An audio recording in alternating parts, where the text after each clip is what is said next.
to a Robin Banks Productions, baby.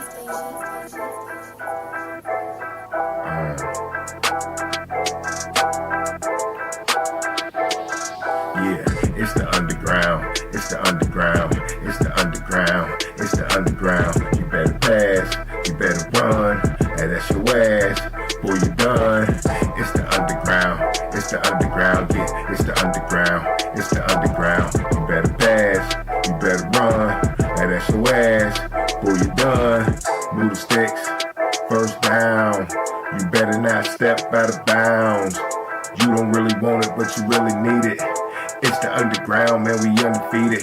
Michael Jackson couldn't beat it, fourth down, couldn't reach it, man, your squad about to lose it. Go ahead and face the music, flip a coin, you still lost. Pay the cost to beat the bars, turn your motherfucking lights off. Yeah, CTE, these niggas can't see me. Got your head fucked up, got the game locked up, and it's over for your ass. Fourth down, you better pass. You know what it is, you ain't gotta ask. It's the underground, it's the underground, it's the underground, yeah, it's the underground. You better pass, you better run, and that's your ass, boy, you done. It's the underground, it's the underground, yeah, it's the underground, it's the underground. You better pass, you better run, and that's your ass, boy, you done. Yeah, you know what it is, baby. It's your boy Filthy Rich. Yeah, it's the Underground Sports Show, baby. Your host, once again, Filthy Rich. Call in to the show, 412-407-2744, and speak your mind, baby. You know what it is, man. You know how we get down around here. We talk shit, we talk sports. My city, your city, we the best. Yeah, it's the Underground Sports Show, y'all. We got a whole bunch for y'all today. Like the title said, it's the week in review. Yup. Hey man, had a busy week. Had to slow it down. And you gotta admit, sports is slowing down also, you know what I mean? So why not take me a little break? Make me a couple dollars, doing what I gotta do. But now it's time to get back into the sports, you know what I'm saying? Hey man, it's hot outside. It's been hot all week, man. I hope y'all been taking care of yourself, man. Look, man, little icebreaker here, man. Did y'all hear about the rapper up in New York? There was a rapper that collapsed up in New York last week, man, on like, well, not too much. About 3 days ago, Harlem rapper T-Rex. Ever heard of him? Harlem rapper T-Rex was hospitalized on Sunday night after experiencing a medical emergency while performing on a stage in New York City. All right. Showcasing his skills against Geechee Gotti, who I don't know who that is either, when in footage posted on social media, T-Rex suddenly collapsed and appeared to have a seizure. Damn. Paramedics on the scene quickly stepped in to assist. Man, that's just how hot it's been. According to TMZ, T-Rex battles against Geechee Gotti was the main event at the Ultimate Rap League's event. Alright, so that was like, June, I think that was June 25th that happened. So, we've been celebrating Juneteenth, man. It's been super hot out this joint, you know what I'm saying? And, hey, man, you got to be careful out here, man. And, that's definitely sports related, you know what I'm saying? Because, hey, I remember cats having street heat strokes when I was in high school. You got to be hydrated. And this weather, man, sometimes you just got to stay in, man, because it can cost you your life. Now, this dude survived right here, but man, and then there was another story I heard, man. I mean, this one is just sad. Definitely not sports related, but once again, the heat is sports related. So stay out the heat, man. But a toddler died in a hot car while father got a haircut and went to the bar? Come on, dog. A Florida man was arrested Thursday on charges relating to the death of an 18-month-old son. Damn, his own son, according to the Volusia County Sheriff's Office. Deputies working in Ormond Beach Police Department arrested Scott Allen Gardner, 33 years old. So he ain't no young butt that's doing stupid shit. This is crazy, man. After they said his son, Sebastian, stuff, man, it's because, like I said, it can be sports related when it comes to this heat. R.I.P. to the baby that had to pass away. That's messed up and all, you know what I'm saying? And just be careful in this heat. But it's supposed to be getting cooling off here in the Berg. Hopefully everywhere else was cooling off. We need a rest from that because that was crazy. That was a long, hot week. We had a good time at Juneteenth, and I'm glad everybody had a ball. Once again, happy Juneteenth. We should celebrate our freedom every day. You know what I mean? In our community. All right, well, let's get to some sports, y'all. Another RIP to Dave Parker. Pittsburgh superstar, Pirate Dave Parker. Just passed away yesterday. Legendary Pirates right fielder, Hall of Famer, dies at the age of 74. We are heartbroken to learn of the passing of the Hall of Famer Dave Parker, a legendary Pirate. Parker spent 11 years in the Pirates uniform, winning 2 batting titles and an MVP award and a World Series championship in 1979. Yeah, Dave Parker's big around here, man, in the Berg, because, I mean, like you said, they haven't been much since those glory days in 79. And Dave Parker was the man, all right? Nicknamed the Cobra, Parker was part of the Pirates Hall of Fame class of 2022 and will be enshrined in the National Baseball Hall of Fame in Cooperstown next month. That's the messed up part about it, man. He didn't get his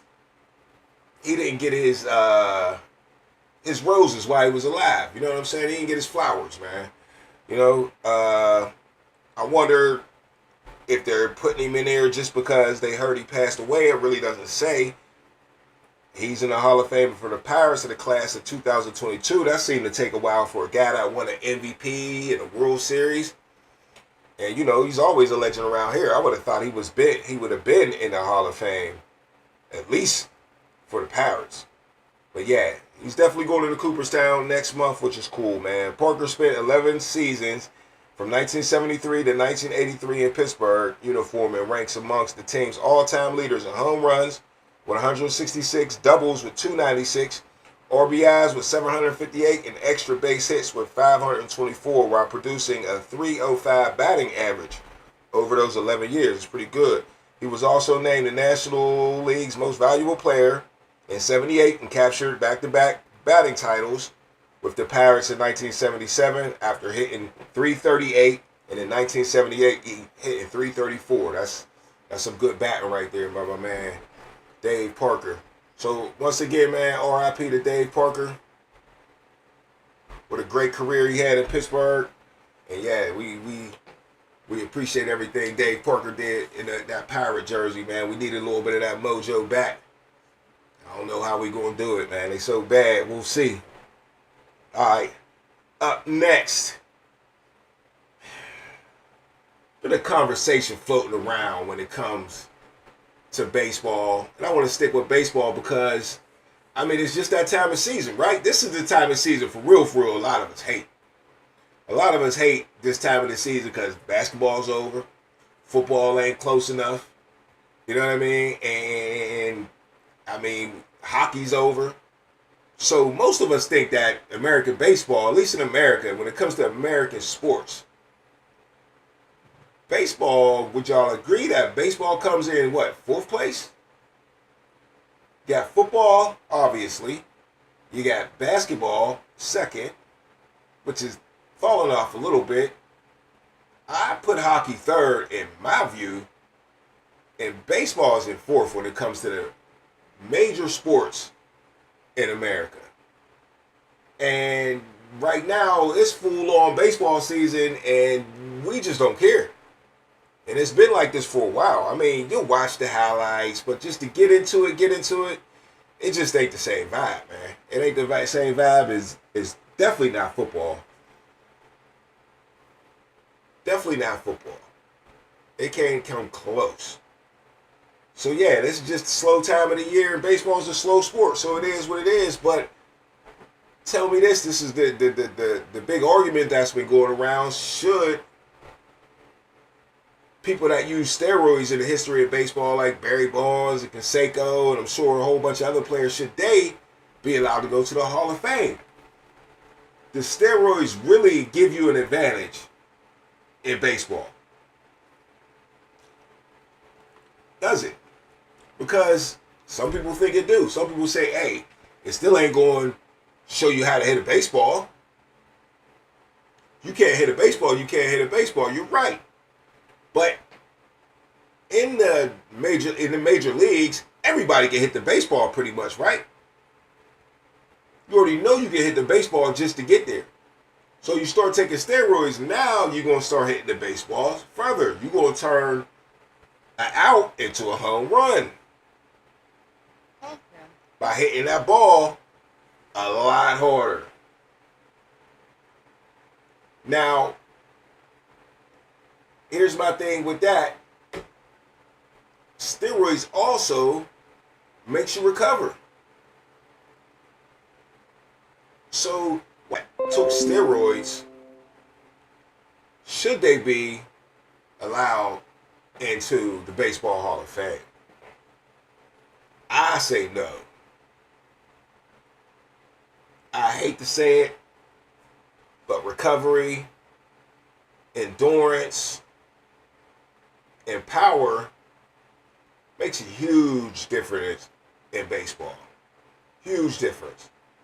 Because at the end of the day, cheating is cheating. Cheating is cheating. Now, you can't strip none of the accolades from them, but the one thing you can take away is that Hall of Fame honor. You know what I mean? You can't take none of the home runs away from them because they were what they were. You caught them later. It is what it is. You can't change history, right? But you can control what you can control. Blow the hell reason. All right, there we go. Disconnect. Back connected. But yeah, man. Hall of Fame, steroids don't go together to me in baseball, all right? But talking a lot of baseball here, and basically saying how, you know, all the other sports is over. We done talked football all up as much as we can. Now it's just time to wait. There's no more to talk about till we get a little closer, at least till we get the training camp. Yeah, the Steelers need a wide receiver, but it's going to happen when it happens, man. At this point, it might not even... They're going to get somebody, all right? None of us know who it is. I'm tired of trying to guess. I'm tired of asking people who's going to be what. I'm just over it. So whose time is it to shine? Well, you ask me, the WNBA definitely got time to shine here. You know what I'm saying? Because I've been seeing a lot out of the WNBA that's very, very interesting. Very interesting. And we usually ain't talking about the WNBA on platforms like this over the years. But once again, when you got Clayton Clark blowing the sport up, you got Angel Reese, it's her competition, and you got a whole bunch of other girls becoming famous off of these two, you got to talk about it. And then don't mess around and watch a game because they ain't bad. And they're really catching up to the WNBA, man. And the things that they're doing, you know, just they need to be done. Unfortunately, they need to be done. All the fighting, all the cat, you know, scratching the eyeballs out and all that. They're showing their passion for the game. All right. Now I'm one now. When I see girls fighting in the streets and shit like that, I can't stand it. Can't stand to see ladies fighting. But for some reason, it hits different on the court, on the field. When you see a fight, it's always excused. You know what I'm saying? It's always excused because, you know, the passion is into it.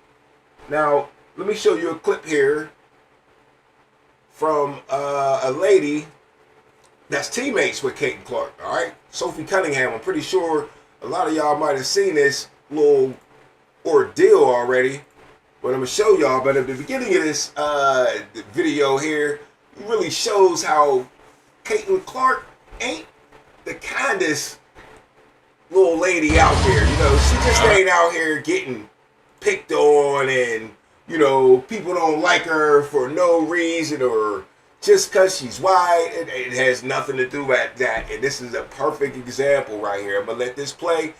That's Caitlin Clark busting the three. Real quick. Boom, off the screen. She go from deep too. Bang. All right, we're going to see Caitlin Clark get back. And Caitlin Clark talking a lot of shit. Look at her. She's still talking. She ain't covered nothing yet. They call a timeout. And look, she's telling her, let's go. Get the whole crowd up. Oh, she's taunting for sure.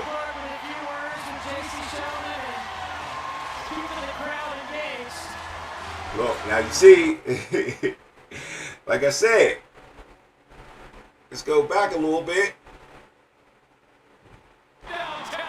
She starts out taunting the other team. Looking dead at the bench, dead at the girls that, you know, come on, I'm the shit. Now, there ain't nothing wrong with that. But you know, people might not like you. You do a lot of that, so that comes with it. So the people complaining, this is why people don't like Caitlin Clark.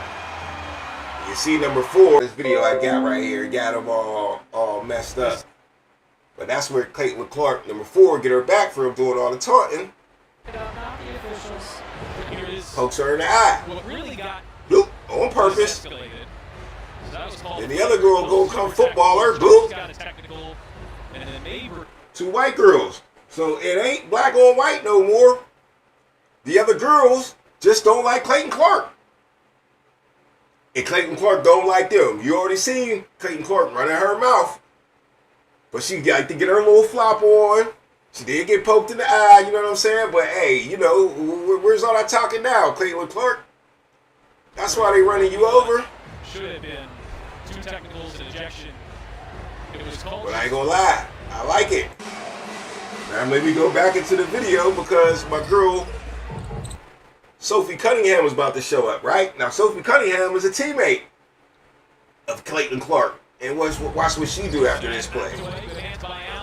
That's her in the blonde hair playing defense. Matter of fact, the only one playing defense on the fast break.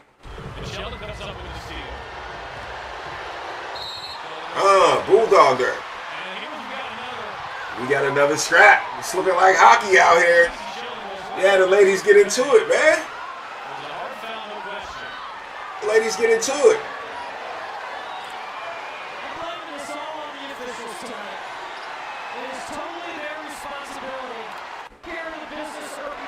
But in my eyes, she's protecting her girl. Well, let's check this play out. First of all, dogs her. Straight rag dogs her to the ground. Bloop, that hurt. And she get up, snagged her. She gonna grab it. And look, she talking shit to her right there. You know the B word's coming out. Look at the little black girl in the back with the glasses. She's loving it with her girlfriend or little friend on the side. You know what I'm saying? They loving it. Rumble, baby. The fans is clapping. They like it. I like it. Because they know the situation. She go for the ball. She can't. Yeah. Bloop. Maybe not too much for the ball, but yeah, here we go. Let's go. She was with the shit. She was with the shit. That's that's our girl Sophie Cunningham right there. You know, I had to had to point her out because she's definitely protecting her girl, and she got a lot more famous off of those moves right there, them wrestling moves right there, looking like the WWE. And that's another thing that women's coming up with, but that's maybe for another show. But on this whole WNBA topic, another article here: Eagles AJ Dillon, running back. I don't know if y'all remember AJ Dillon went to the Eagles, man. That's gonna be a combo in that backfield. AJ Dillon with them thighs. And Saquon Barkley with them thighs, it's cool. That's look like trouble to me. But anyway, Eagles AJ Dillon explains why Caitlin Clark's teammate Sophie Cunningham is his new favorite player. All right. In a recent interview on Fox News Digital, Dillon said he was like all the fans who became fans a week ago when Cunningham came to the defense of Clark, who was fouled earlier in the game by committing a flagrant foul of her own, which resulted in a huge scrum on the court and ejections. Dylan said he was discussing the matter on his podcast, and his brother-in-law said after recording that he would buy Cunningham's jersey. Reports surfaced that Cunningham's jersey was out of stock, and while these were never confirmed, while those were never confirmed, Dylan posted this purchase on social media. His purchase on social media. Okay. Dylan says he earned a newfound respect for Cunningham, who he dubbed his new favorite player for protecting her team's best player. See? People appreciate that. I'm not the only one. Running back A.J. Dillon says the same thing. Hey, I like her now. I didn't know who Sophie Cunningham was. Now I'll never forget who Sophie Cunningham was because she set it off for her homegirl. So it's not all just cat fighting and girls don't like each other. Nah, man. I mean, it's the same thing that you see in the NBA when guys get into it. You know what I mean? Especially back in the day when they were building the league. When Jordan was the man that first came out, they was fouling the shit out of him because it was like, you ain't taking over our league.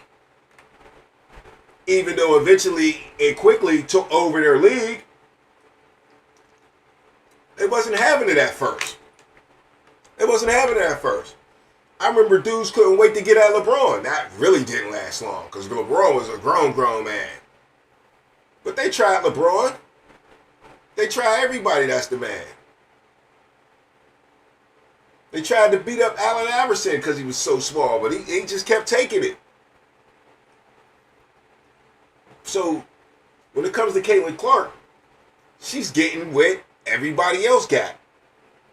But guess what? Her teammates gonna stand up for her, and they're all getting more famous off of it, man. She done made it. She done went crazy on TikTok. All her followers done went up. They just said in the article, A.J. Dillon tried to buy a jersey out of stock.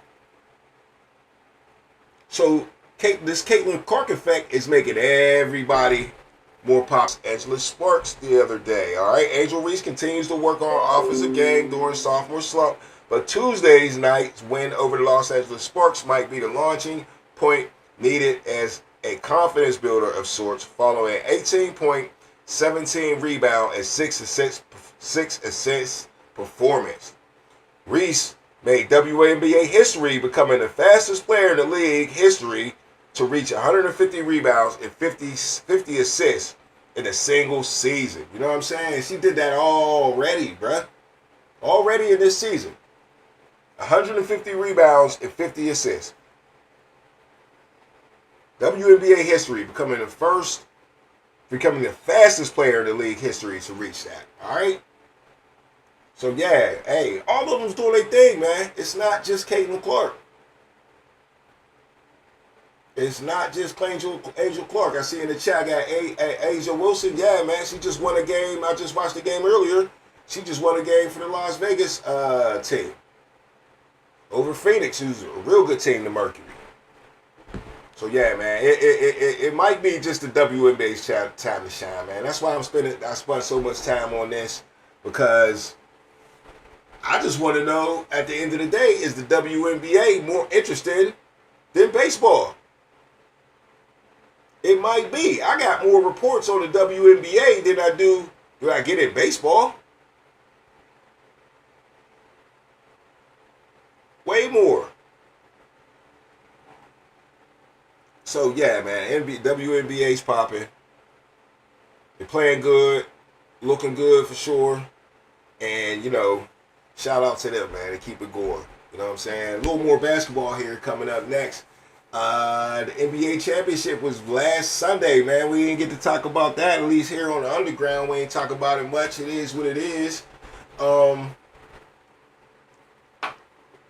Indiana Pacers came up short. SGA is our new MVP. Is he the new face of the league? I don't know about that. We're gonna have to see, man. Got to see how they play this. I know it's just gonna be tough. But that is a big option. And my thing is, you know, when does the WNBA, I mean, not the WNBA, stuck on them. When does the NBA get back to American being at the top of the sport, man? Because, I mean, Luka's pretty much the face of the league now. You know, SGA's from Canada. LeBron's I mean, I don't want to say he's falling off, but he's not winning right now. And, you know, that's the big debate when it comes to this ring culture, man. You got to win. You can't be losing in the first round of the playoffs. So, it's going to be tough for SGA to take the face of the league over Luka, but he's got a chance. And then the Joker, he's what? 3-time MVP, at least 2-time, right? It was back-to-back for sure. Brings me to the WNBA draft, right? Now, why do I keep saying WNBA? That brings me to the NBA draft. LAB says the NBA has no face now. It is up in the air for sure. It is up in the air. And that's what brings me to the NBA draft, all right? And we all know who was picked first. It's impossible not to know that. We've known that since the NCAA tournament that Cooper Flagg was going to go number 1 no matter who got the lottery pick. The Dallas Mavericks got the lottery pick. It's just so odd how the NBA has their draft immediately after their season ends. I mean, like, literally the same week. The championship was over on Sunday. The draft was on Wednesday. Now, y'all tell me, do y'all like that format? Or do you like the break like the NFL has, where you got time and space and, you know, more entertainment? Because it's like, of course, the NBA draft ain't much anyway, right? It ain't much. All you care about is who's really going first. After the 5th pick, you probably don't even know the players, unless you're paying that much attention. And people are just not right now. I mean, they put it on prime time, but was it really worth it? Probably not. Just a bunch of somewhat stars. I don't know, LAB, if they just a bunch of somewhat. Bring America back to baseball. I mean, back to basketball. The Cooper Flaggs in the past few years. Not few years, but since. There's been a few in the past few years, though. But yeah, 6 number 1 draft picks overall. Cooper Flagg this year. You go back to 1963, you had Art Hyman, Elton Brand in 1999, Kyrie Irving in 2011, Zion Williamson in 2019, and Paolo Banchero in 2022. Now, I like a lot of those players. I hope Flagg ain't another Duke bust. Only Kyrie alone from Duke. Yeah, I was going to ask you that question out there, man. Is you know, are all the Duke dudes bust other than Kyrie? Elton Brand?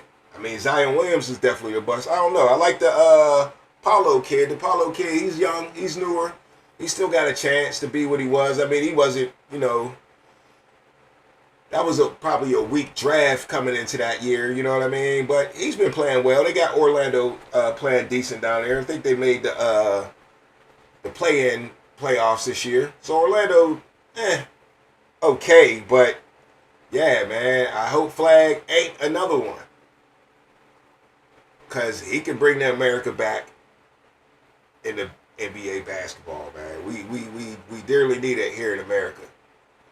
So once again, I said SGAs and from Canada, Luka, wherever he from. He was one of those Russian European / countries over there. You know, same with Jokic. You know what I mean? Jason Tatum, brother. Hey, I hear you, Derek Vassar. Jason Tatum, he's hurt right now, though, man. You get them Achilles injuries, man, you can disappear. LAB said Tatum suspect. Why is Tatum suspect? I mean, he choked up a little bit here and there. I mean, Indiana did take it to the woodshed this year, and he didn't get hurt to the end, so there's no Jason Tatum excuses when it comes to his injury. But, you know, Jason Tatum is a beast. Shout out to my boy DJ for joining the chat, too, man. I appreciate you watching. LAB, I appreciate you watching. yeah, Cooper Flag, man, there's a lot of Duke busts, man. That's all I can say. Cooper Flag got to do what he got to do. Kobe spoke a Tatum. What's that mean? Tell me what you mean when Kobe spoke a Tatum. Now, I do think Cooper Flag's a hell of a player, right? But let's check this out, too, man. Moving on from Cooper Flag real quick, and we can get back to that. I don't know what that means. What do high mean? Alright, so here's a story I also seen coming out of the draft. My boy VJ Edgecombe. Alright? He says, I ain't have no electricity. I lived off a generator for 7 years to see what she had to go through just to feed us. Crazy. VJ, they're showing VJ Edgecombe emotional after getting drafted. Guessing he was the Sixers' first round pick. I don't even know what school he was in, but I just seen this. This was just like wow to me, you know, living off a generator for 7 years. That's crazy. Let's see where this kid went to school at. Living off a generator for 7 years. Did that even sound like feasible? Oh, okay, here we go. This is Wavy Y. Okay, somewhere in New York. They saying he's a Bohemian basketball player. Played for Baylor though, so he's here inside the States. He's here inside the States. 19 years old though.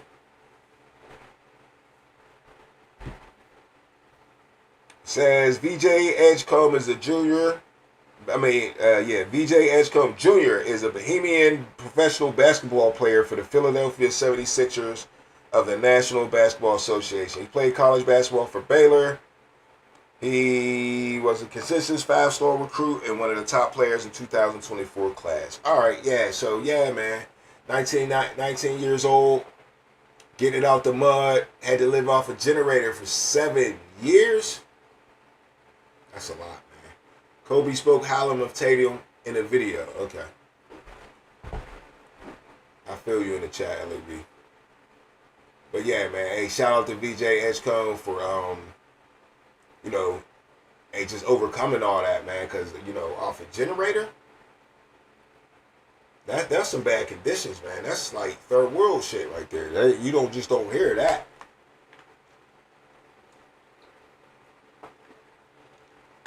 Really don't hear that at all. All right. Well, once again, that's all I got on the draft right there.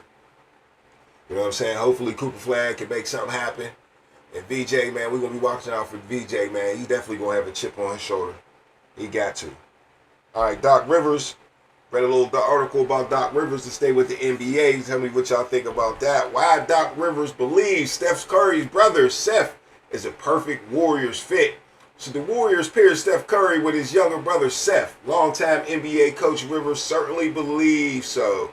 During an interview on the Bill Simmons podcast, Rivers stated that the pending free agents most deal fit would be playing alongside his older brother in the Bay Area. I actually think that's the perfect place for him. I actually think the perfect place for him would be the Golden State, Rivers told Simmons. Rivers then doubled down on his belief that the pair of sharpshooting brothers should excel playing on the same team together. I don't know if it is possible or not, Rivers explained. I don't know if either one of them will want it actually, but I do think, forget that. It has nothing to do with that. It's the way they play. He fits perfect. I've seen that for 2 or 3 years, and whenever you bring it up to the family, they kind of, that's not, but I do think it'd be sensational. I would be a great fit for him. All right, so,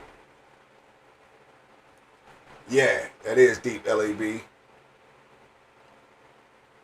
Hey, so you like the Curry boys, huh? Last time we talked about some boys, we talked about the Ball brothers playing together, and you hated that, but the Curry boys together, hey, I would be fucking with that too. I definitely would be fucking with that too. That's very lethal right there. While Steph Curry wildly is recognized as the greatest shooter of all time, Steph actually led the NBA with 45.6 three-point percentage during the 2024 season. Steph averaged 6.5 points in 15.6 minutes per game for the Charlotte Hornets in the latest campaign, but was highly efficient beyond the arc, which potentially could provide the Warriors with a huge boost to the perimeter shooting issues that plagued the Warriors a large stretches last season. All right, and the Warriors is the last team that you would think would have a 3-point long range issues, right? But ever since they lost Thompson, they ain't been the same. So yeah, Steph Curry needs a counterpart. Why not his brother, man? I mean, it's just speculation about Doc Rivers, but it sounds like a good idea to me. What else you got to do, man? We ain't never seen no brothers win the championship, so I think Steph Curry at least got one more championship if they can get a team around him. You need your team. You know what I'm saying? You got to win them championships to be the GOAT, though. You got to win the championships to be the GOAT. And that's what they've been talking about a lot. Ring culture. Ring culture. Do you have to have rings to be the GOAT? There's no question about it, bro. This all came up when LeBron said it on his podcast that I don't know why we count rings so much. I don't understand why it's like that in our sport. It's not like that in other sports. Well, that's a lie. It is like that in other sports. It just depends on the position. You know, Wayne Gretzky's the GOAT in hockey because he won championships. Ovechkin got more points and all that than him, but he don't have the success that Wayne Gretzky got. He's not the leader that Wayne Gretzky is. And that's what people don't understand about winning. There's characteristics that comes with a winner that you can't see on the stat board. You can't see it. Knowing how to win. You can't see it. You gotta have heart, leadership. And you gotta know how to win, man. You gotta know how to win. Know how to win. You know what I'm saying? So, let's go to a little clip from my boy Scottie Pippen. I play too much. Know how to win. It wasn't about just the leaders in Detroit, but Hold up. they had a great basketball. He stood out, but you know when he was that. We get back to the beginning. Run into you and take the rebound. He would outwork you. All right, hold up. All right, here we go right here. I followed Dennis' career, and I think he was one of the guys that kind of helped motivate me coming from. Now, this is about Dennis Rodman from Scottie Pippen. So I know I'm switching it up, but we're talking about winners and what it take to win, and it ain't only about the stats on the board. And here's NBA, champion Scottie Pippen talking about his partner and co-champion Dennis Rodman. A small school, and knowing that I could make it to the NBA. He came out of Southeast Oklahoma, great rebounder, and I followed him and realized then that I had an opportunity to play at the next level just because of his hard work and his hunger and his journey that he had been through. This guy really fitted in with the bad boys is because he was a winner. He was a leader, and his basketball IQ is off the charts. And I had an opportunity to experience that playing alongside him. Everyone knows that, he was, a part of a great team, but they didn't realize how great a rebounder Dennis was when he was with the bad boys. I didn't know either. So a lot of his individual skills never really stood out. But, when he was able to come and join us with the Chicago Bulls, we not only got the greatest rebounder of all time, but we got a basketball player that had a very high basketball IQ. And now you keep hearing him say high basketball IQ, and a guy that knew how to win, and a leader. Those are things that don't show up on the stat line that lead to championships. And to me, to be the GOAT, you got to be able to do those things. Now, did Jordan have help? Yeah, he had help. LeBron had help? Yeah, he had help. Every GOAT had help. Every good player had help. Every good player had help.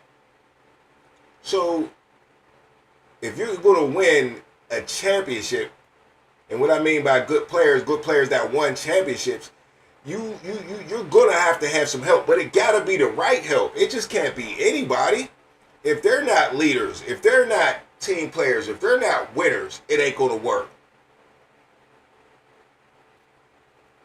But the guy that's running the show, that's getting the credit, like the LeBron, like the Jordan,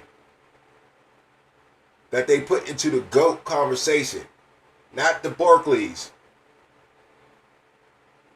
not the Iversons, because they didn't win. Sometimes they just didn't have the things they needed to do to get those W's, man. Everybody will tell you behind the scenes, Jordan was a nut. He was going to demand everything from you. They'll tell you the same thing about Tom Brady. He's going to demand everything from you. So yeah, you need more than just talent. And you got guys out here like Gilbert Arenas and Tracy McGrady saying that, I'll get snubbed just because I didn't win the championship. I mean, nobody's snubbing your talent. They're just snubbing your greatness, man. I mean, it's just the icing on top. You can't take it away. Especially if you dominate at winning. Like the Tim Duncans. You got to put them up on a pedestal. You just do. Because they got the talent and they got the talent that don't show up on the stat board. They got that drive. Kobe had that drive. And when he knew he didn't get the credit because Shaq was there, because Shaq had that same drive. But Kobe was like, nah, I need that credit. Because they giving all the credit to Shaq. They gave all the credit to Shaq. Now, did Kobe have to get a couple players with him? Yeah, because you can't do it. You can't be the only winner. You can't be the only person that's a leader on your team.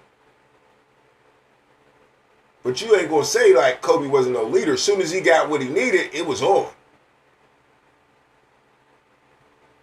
As soon as he got what he needed, it was on. So yeah, is there a couple guys out there that missed out on championships and stuff like that? Nobody's taken away from like a Iverson who went to a championship, dragged his team to a championship. So did Barkley drag his team to the championship here and there. You got close. You just can't get in that GOAT conversation, man, unless you just dominate. You take that team and you will them. Like a Curry did at Golden State. That's why he's sneaking into the GOAT conversation. It's impossible to do it. I don't care what sport it is. It's impossible to be the man without the chips. There's only a dude without the chips is going to say something like that. The only reason LeBron said it is because he don't got as many chips as Jordan.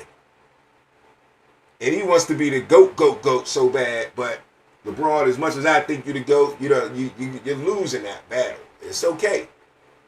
It's all right. You got your argument. It might all add up at the end. It ain't over for you yet. But we shall see. You know what I mean? But speaking of GOATs, another conversation that's floating around here. Big Ben brought this one up. Let's talk some NFL football real quick. Big Ben says, I would take Aaron Rodgers in his prime over Patrick now.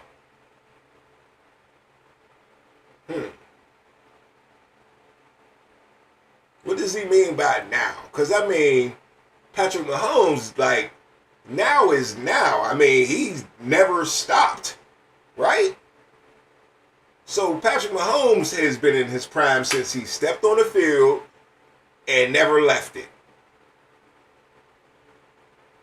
So Aaron Rodgers will have to go back to Green Bay in his prime. And, of course, we're talking about what? His Super Bowl season, his only Super Bowl appearance and his Super Bowl victory over the Pittsburgh Steelers. But Patrick Mahomes just went for a three-peat this year. He's been, in the last 3 years, been to the Super Bowl every year. Back-to-back champs and won a Super Bowl early. Lost one after that. So he's been, what, to 5 Super Bowls? Yeah. They beat, what, 49ers? Lost to Tampa Bay. Then went back-to-back and then lost one. Yeah, dog. Like, so, hey, man, we all like Big Ben around here, but what is he talking about? Why is he taking Aaron Rodgers in his prime? I don't understand. And you know, there is a knock on, you know, if you want to look at it player to player. Okay, y'all want to take Super Bowls out of it? Let's do it, right? Let's do it. Because they want to cry and say it ain't all just your team can be better or whatever like that. I don't even believe that Patrick Mahomes had better teams. Aaron Rodgers had some very good receivers over his years. Very good receivers. Donald Driver was a real good receiver. I mean, you had Devontae Adams from a baby all the way up to a grown man. Jordy Nelson was the man. James Jones was the man. I said Donald Driver already, right? He was on that team. I mean, they had a plethora of receivers. Randall Cobb. He always had weapons. He always had running backs, and they kept a good defense. They was in the mix. They would lose when they counted. Except for that one season. Now, Patrick Mahomes likes to get out of the pocket a lot more than I like him to. But at the end of the day, he makes that shit happen. Aaron Rodgers is probably a better, you know, stay in the pocket type of guy. Is that what Big Ben's talking about? But I just don't know, man. I don't see it. So I took some time to go back and just maybe I don't know what I'm talking about, right? Maybe I don't know what I'm talking about.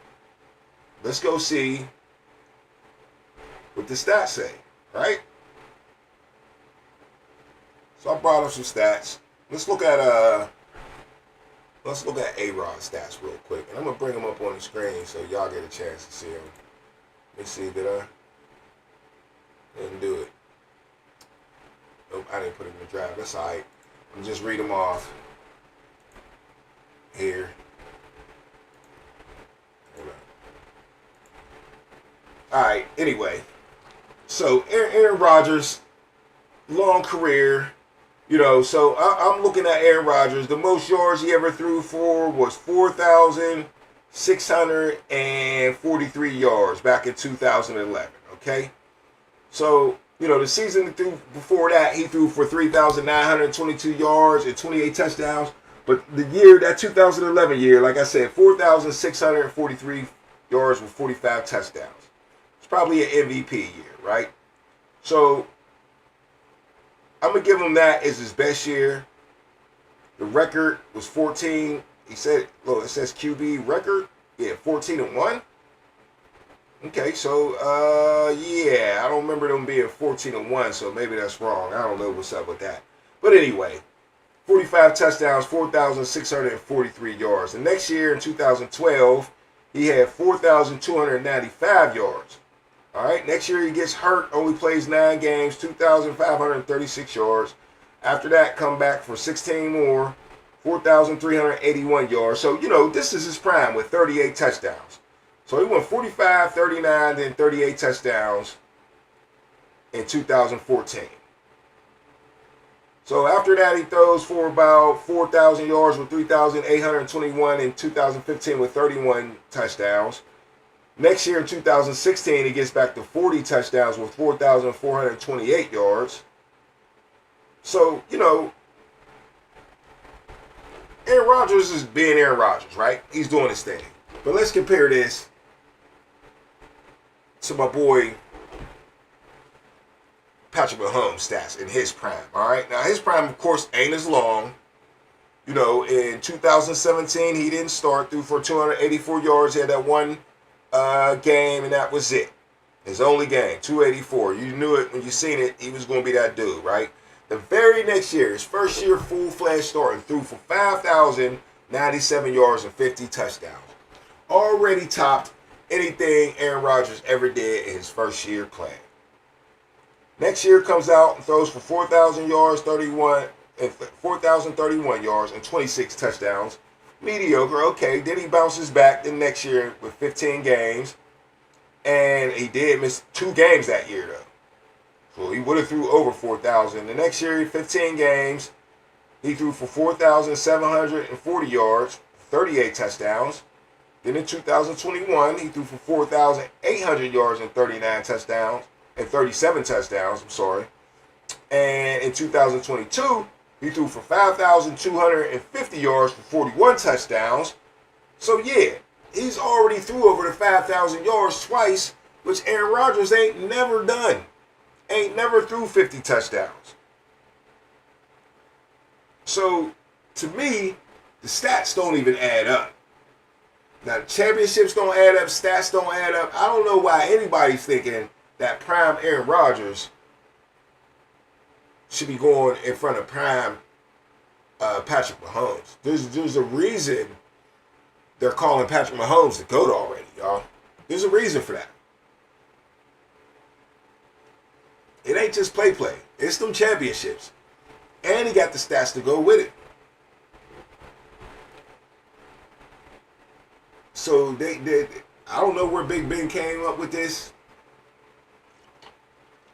It definitely sparked a couple conversations this week, and I just had to spit what I had to say about it. You know what I mean? Because I think this was very lopsided. Very, very lopsided. I don't really understand it. All right, man. We're going to get into some more NFL next. Keep going with some more football. Call into the show. Definitely hit the like button, man. 412-407-2744. Call into the show. Speak your mind. Talk your shit. It's halftime. I'll be right back.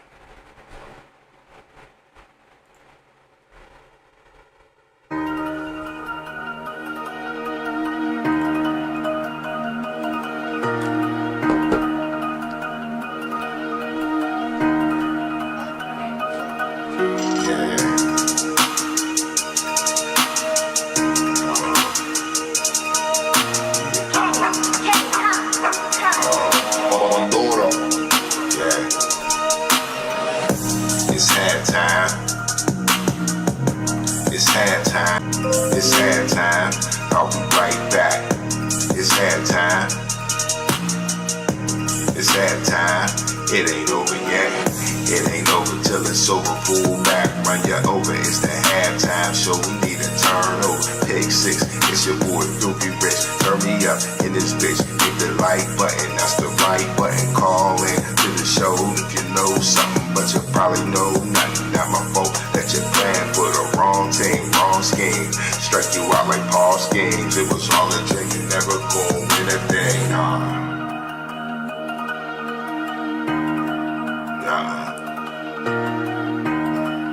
Yeah, you know what it is. It's halftime. It's halftime. I'll be right back. It's halftime. It's halftime. I'll be right back. It's halftime.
It ain't over yet. It ain't over till it's over. Pull back, run you over. It's the halftime show. We need a turnover. Pick 6. It's your boy Filthy Rich. Turn me up in this bitch. Hit the like button. That's the right button. Call in to the show if you know something, but you probably know nothing. Not my fault that you're playing for the wrong team, wrong scheme. Strike you out like Paul schemes. It was all a drink. You never gon' win a thing. Nah.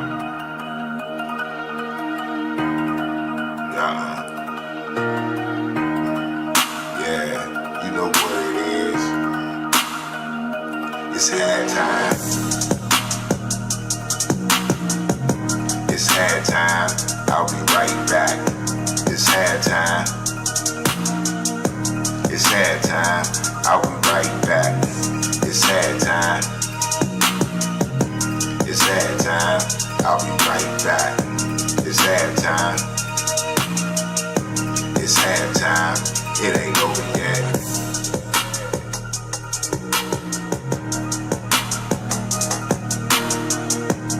Yeah, we back, baby. It's halftime. It ain't over yet.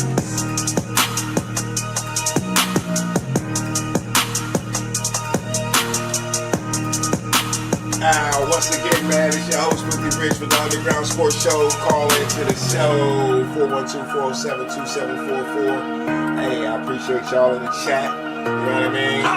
Hit the like button, subscribe to the channel. I can't wait till football season. You know what it is. I can't wait. My Steelers gonna be up this year. I got a vibe, man. I got a funky feeling, man. I was down, you know, before the Aaron Rodgers thing. Everybody, you know, we always hating on Aaron Rodgers. Don't act like he wasn't now. It's okay.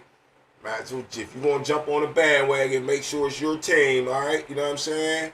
So I'm jumping on my own team's bandwagon. I can do that. All y'all can. It is what it is, man. You got to play with who you got, right? You got to play with who you got. But there's a couple players that other teams got I want to talk about, man. Travis Hunter, their new wide receiver / cornerback, man. They've been talking a lot about the same exact thing, the two-way role. Jacksonville Jaguars star Travis Hunter ready for the two-way role in the NFL. Jacksonville Jaguars rookie Travis Hunter has been the two-way star his entire football career, and the former Colorado Buffalo superstar is set to continue in that trend. Jaguars coach Liam Cohen, Duval, and the general manager James Gladstone weigh in on Hunter's mental and physical state. Jacksonville Jaguars rookie Travis Hunter has wrapped up his first offseason and workouts in the mandatory preseason program responsibilities. The next time the former Colorado Buffalo superstar straps on the pads, it will be in his first training camp in the NFL. To no surprise, Hunter has already made a splash with his energy and highlight plays in OTAs and minicamps. While still early in the process, Hunter's presence has also drawn attention to the million-dollar question. Which side of the ball will he spend most of his time on?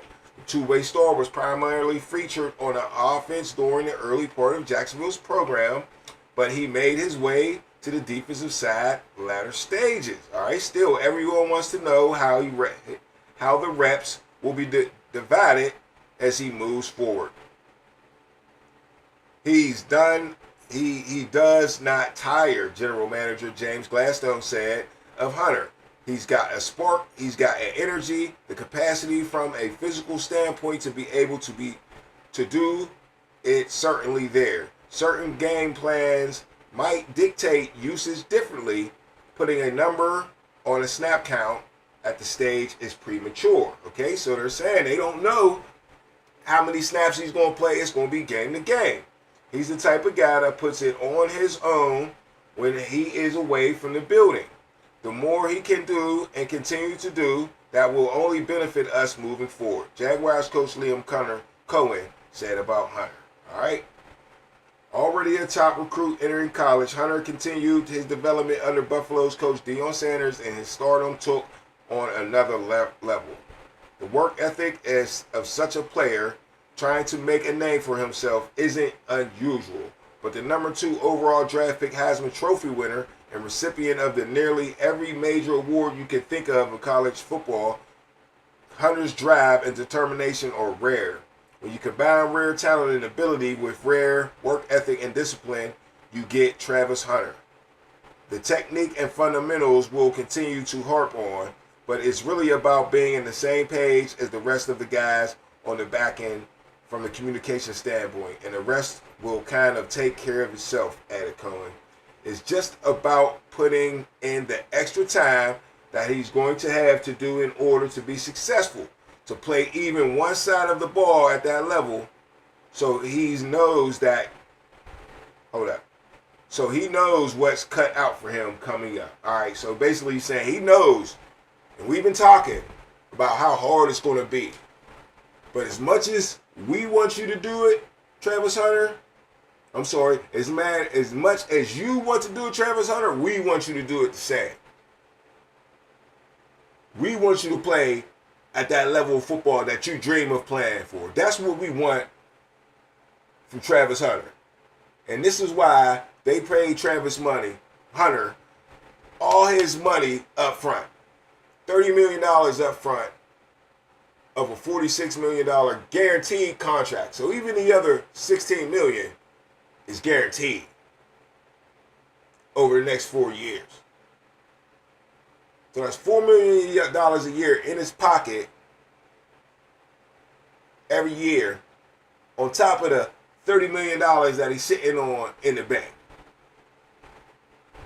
All of it. From a rookie.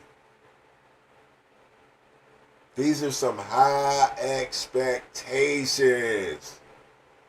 As much as I love Travis Hunter and want to see him do what he wants to do, these are some high expectations. Now, it's looking like this might be a new trend, though, of these players of this caliber getting drafted that high. I got to look into Ward's contract for Tennessee and other quarterbacks that went early. But what I did see is Tyler Shock hasn't signed his contract either for the New Orleans Saints.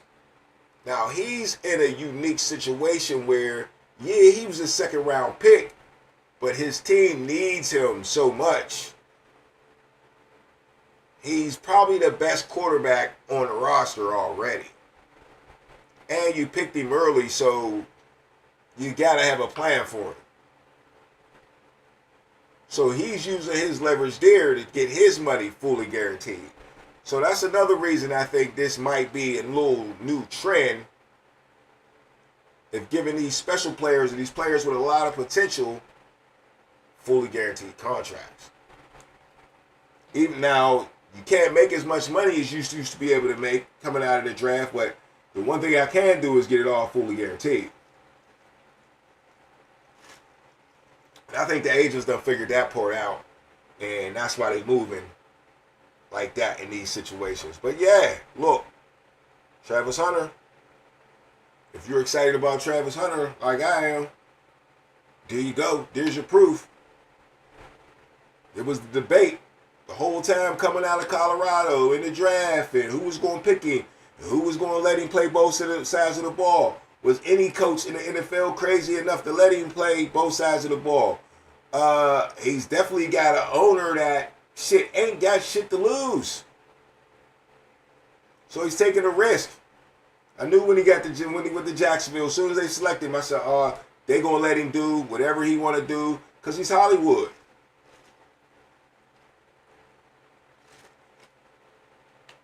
He's Hollywood. Some teams want the Hollywood, some teams don't. Jacksonville Jaguars been a decent organization since they've been in the league, and for their standards alone. They've went to AFC Championship games. They've beat perennial playoff teams like the Steelers in the playoffs. You know, they're not pushovers, even though they've had their seasons where they just dropped to the very bottom. But, you know, I don't think Travis Hunter can do it all himself, but this ain't the type of team that needs to do it all by himself. He got a lot of talent around him. Brian Thomas Jr. I mean, you know, Trevor Lawrence, if he could wake up, He got the ball to Brian Thomas last year. Can he get the ball to Travis too? Can he get the ball to both of them? I think Travis should play offense if you want to play one side, even though, but I mean, one primarily, just play offense. I just think you'll get the most out of him. Is he a better DB? He might be. That's why he's worth throwing in there in the splash. But if you want to score points, what you need to do, you want him to play offense. Jacksonville Jaguars averaged 18 points a game last year. So, they need points. You need points to score in this league. You need points to score, Doug. You need points to win. You need to score to win in this league. That's why they picked another wide receiver after they picked a wide receiver last year. They giving their quarterback all the weapons and just see, can we get one? Can we get one good season in with Travis Hunter? We're giving you everything you need before we fire you. To suck up this money we paid you. All right, so let's talk to Travis. I've been already getting integrated to the defense. I've been doing offense and defense. Start that up. Defense. I've been doing offense and. Hear that? I've been doing offense and defense. And already get integrated to the defense. I've been doing offense and defense. The past 2 days, I just came out here and did offense. It's just a lot of different type of calls, but other than that, the defense is pretty easy. You just got to get used to the offense. What about the offense? What makes that a challenge a little bit? Just longer calls and concepts are different. So you just got to I saw there were a few times over there where if you didn't get it right how you wanted it, you would go right back to the front of the line. Just why was it so important for you to get that? Organization expect a lot out of me. Expect me to come out here and play right away. So I'm gonna do whatever it takes for me to get out there and play right away. I've been already get true. Everything he said was true. I've been arguing the whole time. Focus on offense first, bro. Because defense ain't easy, but the concepts is easy. Harder to play. More instinct. You don't know where you're going, where you're supposed to go. You got to react. So it's difficult. Cornerback, hardest position to play in football. We all say it. But up here, the plays, it ain't a whole bunch to digest. Either you're in this coverage, that coverage. You just got to do your job. On offense, at receiver, you making adjustments, you calling audibles, and you know what I'm saying? Long ass play, there's a lot to learn. I'm in the slot here, I'm at the X on this play. Somebody got hurt this week, now we got to move everybody around. You just got to practice more on offense. Especially if you're good on defense, which he's good. But playing wide receiver it's a technician's game. You know what I mean? You got to be homing your skills at all times. You can't just go out there and be good at wide receiver. And you don't really want to just go out there and be a DB neither. But like they say, he's been doing this his whole career. Maybe he's got the focus to do it. But it looked like Jacksonville's going damn sure try shit. And I'm loving every bit of it. Alright, man, you know what it is. It's the Underground, man. Hit the like button. Subscribe to the channel. I appreciate it. We talked about Tyler Shock already trying to get his guaranteed money. But let's go to my boy Shador real quick. I don't got it. I don't think I got it. Here we go. Yeah, this guy right here, man. Hating on Shador with the two driving tickets, you know what I'm saying? But he's not even hating on that. I mean, okay, you got the 2 driving tickets. I didn't really like the show up to court thing either. But right here, this kind of got on my nerves right here. I'm gonna show you The tickets.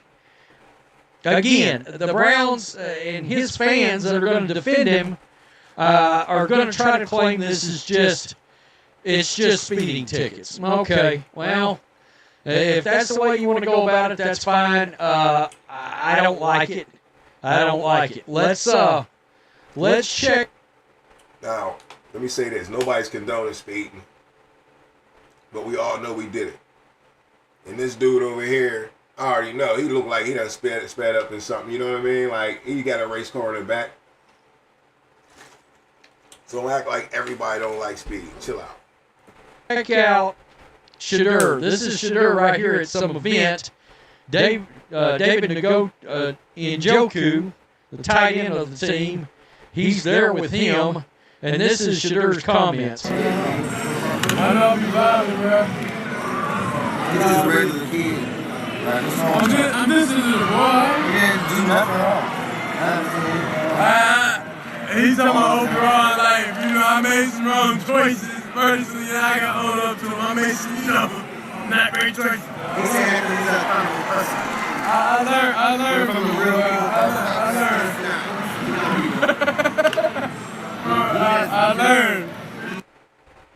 And I'm going to tell you, people will see this and they'll be like, oh, but he's taking responsibility. He's laughing and carrying on like Bozo the Clown. Alright, let me stop that right there. Look here, man. This dude, pure hater. You know what I'm saying? First of all, let's get back into that video. I mean, let's just on this. And, first of all, he's there, David Njoku, and this is Shedeur's comment. First of all, like he's about to point out, he's at a baseball game. This ain't no official, like, apology. He's writing on Twitter or getting on his own live and saying, I'm sorry for what I did, da-da-da-da. He ain't apologizing for that shit at all. He hasn't apologized, and he's not, and he shouldn't. He fucked up. He don't need to apologize to all of y'all because he made a mistake that everybody has made before. I've been already getting integrated to the defense. You know what I've been I'm doing offense and defense. He shouldn't, if you don't want to apologize, don't apologize. I hate all these apologies. Only time you see somebody really apologizing when somebody be making them. ESPN will make a motherfucker apologize for some shit, but really, man, you did it. You gotta say apology. You gotta be my bad to myself. You know what I'm saying? And what he did right here, this ain't like I said, this ain't no official interview. So him laughing at the end, big deal. He ain't even laughing about the subject no more. They moved on talking about what type of person he is and da-da-da. Like, he stopped it. Watch again, man. Dude saying, like, you just were kids. He's like, nah, I made some mistakes. Comments. I love you, bro. He's just a regular. This ain't no official. Somebody just got a camera in their face because they at an event. Nobody even knows whose camera this is or whatever. I'm listening to the boy. He didn't do nothing wrong. He's talking about. See? Soon as his man said he ain't do nothing wrong, he said, oh, nah, this some I dumb made shit. some wrong choices personally, and I got owned up to them. I made some, not great choices. He said that he's a common person. He said that because he's a good person. He said that because he's a good person. So he's just doubling down on him being a good person and saying, man it up. Like, nah, I fucked up. I learned from the real And then he's laughing about what his homeboy said. He's not laughing because he said sorry. And this ain't no apology. They was just talking about the situation. Maybe somebody asked him right there. And his man started speaking on it first. The only time he wasn't going to talk about it until he had to interrupt him. Like, nah, I done fucked up.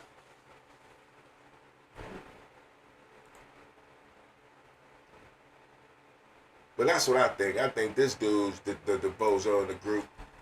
You know what I mean? Corny as hell. Cause you try to make something out of nothing, dog. That man ain't laughing. He know what he know what's up. He know he fucked up. And you know Dion done said something to him. You already know. But they all human, man. It is what it is, right? Right? It is what it is. Some other NFL news, man. Mike Vick talks about jail time. Let's listen to this. NFL World reacts to shocking Mike Vick prison news.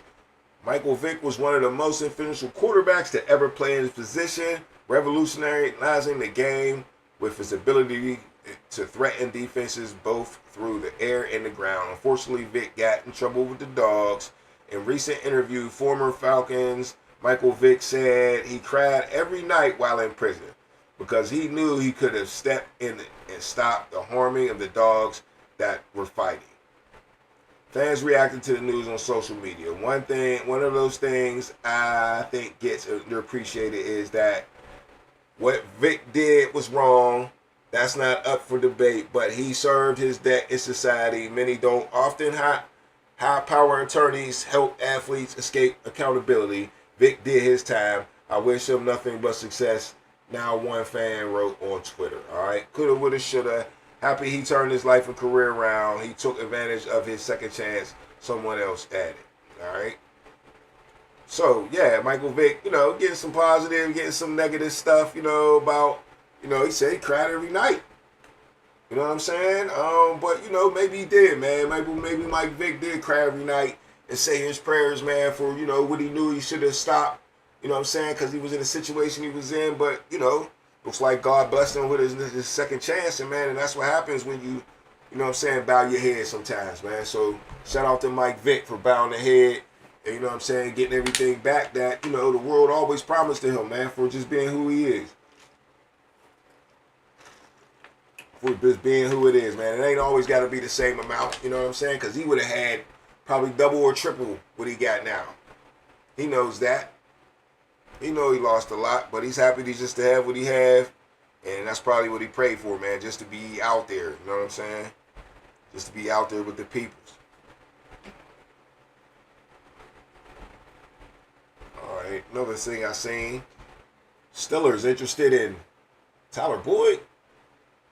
And now, wasn't there an issue with Tyler Boyd and how he even said he hates the Steelers for some reason, and I thought he said he never would play for the Steelers. I mean, I knew he was a free agent, but yeah, now he's showing some type of interest, and I don't know. I think Tyler Boyd probably got some talent left in him. Could Tyler Boyd fill that number 2 receiver spot? I mean, let's check some stats on Tyler Boyd. See what he's done over the years.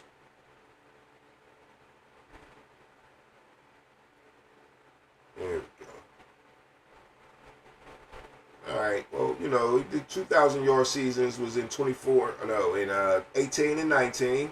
1,000 yards both of them seasons. Then after that, 841, 828, 762, 667. Last year, Tennessee dropped to 390 and played all 16 games, but they was a mess, man. The rest of his career don't look like that. So, yeah, I mean, hey. We didn't even talk Tyler Boyd much, man. What's wrong with Tyler Boyd?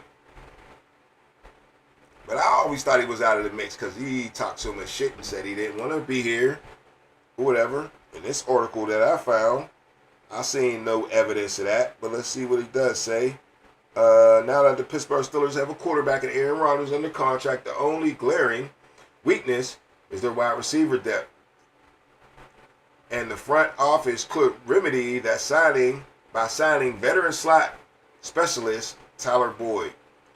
And we do need a slot receiver, but we got some other young dudes too that Steelers might be interested in just dealing with them. As a Pittsburgh area native, Boyd expressed interest in returning home to suit up for the Steelers while hosting a football camp for children in Clarendon, Pennsylvania on June 28th. Pittsburgh Sports Now reporter Austin Bechhold was on the scene and speak to longtime Cincinnati Bengals playmaker who recorded back-to-back 1,000-yard campaigns in 18 and 19. Absolutely, Boyd replied. After being asked if he ever considered playing for the Steelers, all my family is here. I will be able to have all my family able to support me. I believe, so, hold up, where'd I get lost? Boyd went on to confirm that he thinks a Pittsburgh signing is a realistic possibility. I believe so, he said, because I'm real cool with head coach Mike Tomlin. He always been a good person to me, and we always wrap it up together after the game. Boyd also revealed that the relationship with Tomlin goes back to his days at the University of Pitt. He always spoke, Boyd said, of Tomlin, adding, I think he had a great friendship, but I mean, if it happens, it happens. If not, you know what it is.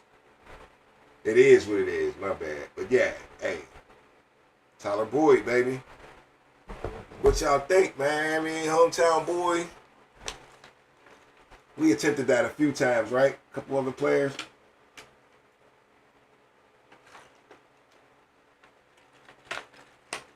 Didn't really stand out, you know what I mean?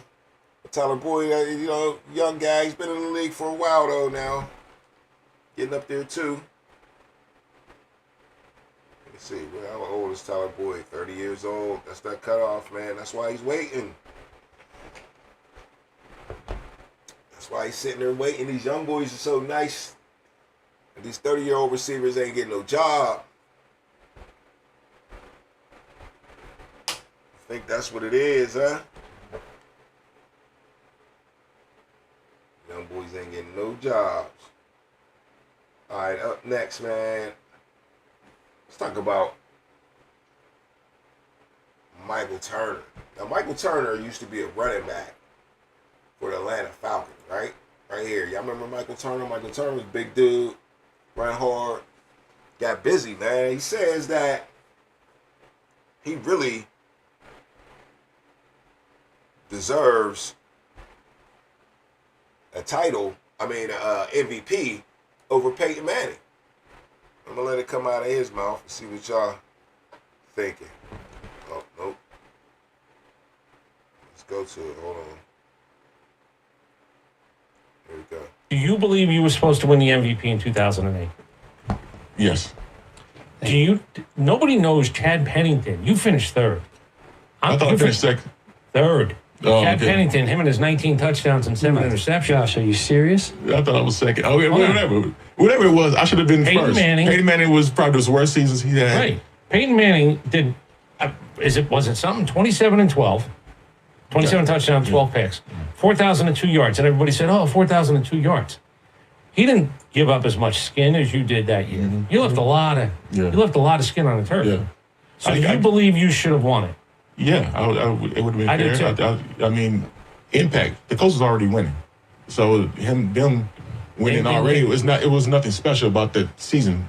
It's not the offensive player of the year, which you could have won. Most valuable player, it was easy. Right. Valuable to his team, not stinking. That's one of the things I look back on, like, yeah, maybe if that would have been known coming into the season. Right, if it was your second year in Atlanta, and you put up those. It shouldn't be that way. Right. But it always is. But it is.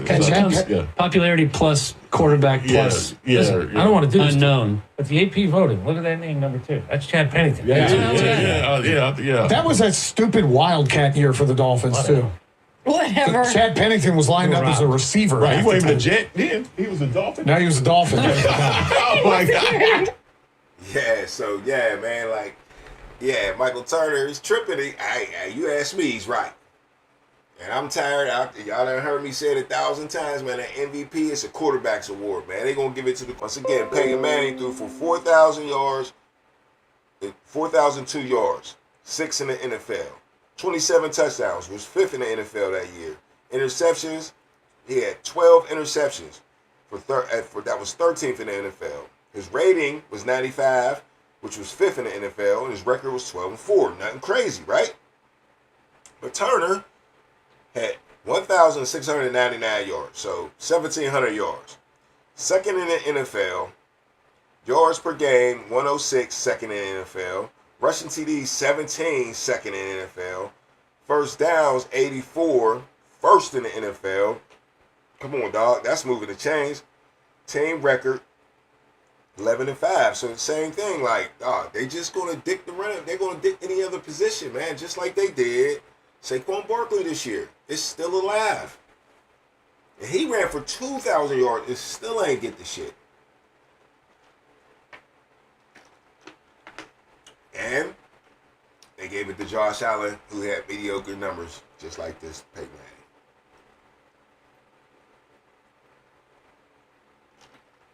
And there ain't no excuse like Michael Turner, excuse where he was his second year in the league and nobody knew him coming into the season and all that. Nah, I watched it. I knew who he was immediately. It don't take long. You get on SportsCenter in football, you gonna be the man quick. About 5 weeks, you going hard. Everybody gonna know. So yeah, Saquon Barkley got robbed. Looked like Michael Turner got robbed back in the day too. That's probably how this whole conversation came up. I bet you any money. That's what they was talking about. All right, moving on to some more football with team. I don't even know. Is Super Bowl 60? What Super Bowls this year? They keep showing me the numbers. I don't know how to read them Roman numerals. 59. Oh no, it is. Yeah. Super Bowl 60. Oh shit. In New Orleans too. Alright. Is it Super Bowl 60? Make sure I'm right. Yes, the next Super Bowl is Super Bowl 60. Alright. Yep, February 8th, 2026. It's in California. Levi Stadium. Okay. Well, we talking about the Steelers getting back to the Super Bowl.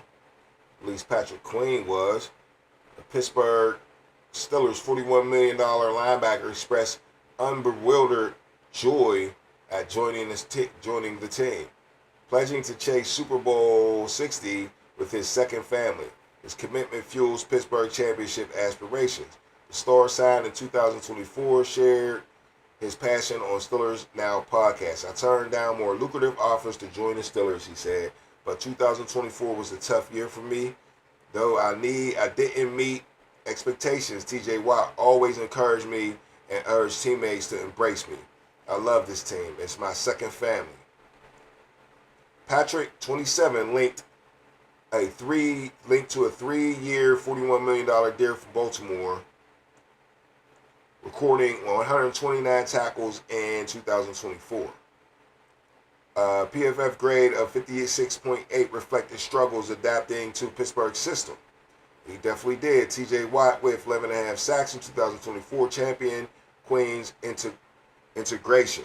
Patrick brings fire, Watt said, fostering his bond with Alex Highsmith. Queen's leadership strengthened the 6th-ranked defense. Yeah, I mean, it wasn't that bad that last year, you know what I'm saying? But Queen's 2024 challenges, including a transition to the green dot role, didn't dim his enthusiasm.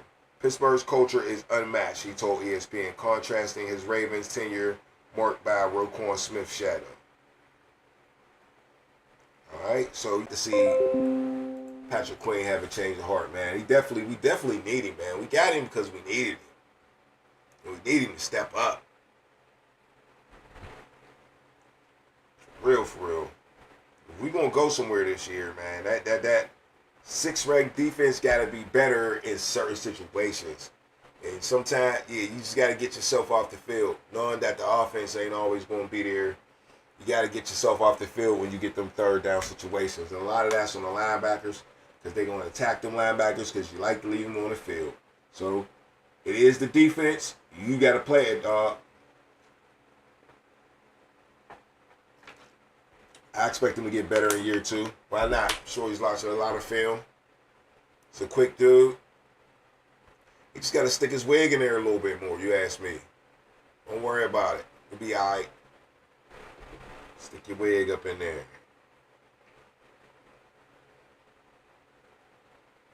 All right, man. So that's pretty much it for the show. Appreciate y'all coming out, man. Like I said, I'm going to probably be slowing it down, man. Do one of these things a week, probably, because the news is slowing it down. I think the WNBA might be sliding over basketball. That's what it looked like, man. We'll see next week if in and out of the lineup every other week. She's the one bringing the ratings, you know what I mean? She's the one bringing the fire, you know? Her team is 8-8. Should be better than that if she wasn't getting hurt. So we shall see, man. There's a lot of good girls out there playing the ball. And we see if WNBA can take their shine, man, because this is their time to shine. You got to admit that. It's the boring time of the year. You know, we all know. So, you know, can the WNBA get enough highlights to put themselves on the pedestal like they say they deserve, man? Well, it's your boy Filthy Rich, man. I'm out. I appreciate y'all joining the show. We always live. Hit us up, man. Can't wait till football season. Yeah. It's the underground. It's the underground. It's the underground. It's the underground. You better pass. You better run. And that's your ass. Boy, you done. It's the underground. It's the underground. Yeah, it's the underground. It's the underground. You better pass. You better run. And that's your ass. Boy, you done. Move the sticks. First down. You better not step out of bounds. You don't really want it, but you really need it. It's the underground, man, we undefeated. Michael Jackson, it's the underground. It's the underground, yeah, it's the underground.